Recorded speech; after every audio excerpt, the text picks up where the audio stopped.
համար նախ առաջինը այս երթը, որը որ արդեն ավանդաբար քանի տարի շարունակվում է, շատ կարևոր խորհրդանիշ ունի ու միշտ հետևել եմ թե փողոցից անցնելուց, թե հեռուստատեսությունից ու հիացել եմ, հպարտացել եմ մեր երիտասարդությամբ։ Նախ շնորհակալ եմ բոլոր կազմակերպիչներին ու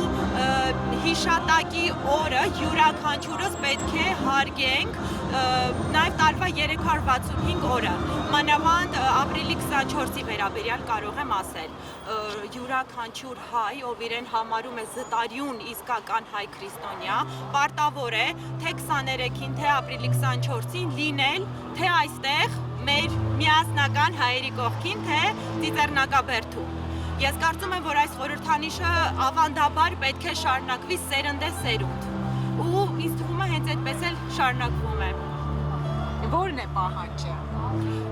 Նախ չուրանալ, չմոռանալ, կասկածի տակ չդնել, ինչպես որ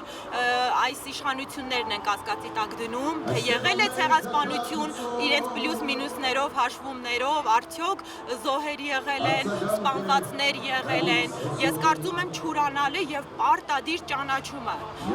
Այս պահին այլ երկրների հետ կապված մի քիչ բարդ է ճանաչման հետ կապված, բայց առաջինը մենք ինքներս պետք է ճանաչենք, մեզնից պետք է սկսվի այդ ամենը։ Ես կարծում եմ, որ այս խորհրդանիշը շատ կարևոր է, չմոռանալ, չուրանալ եւ ճանաչել։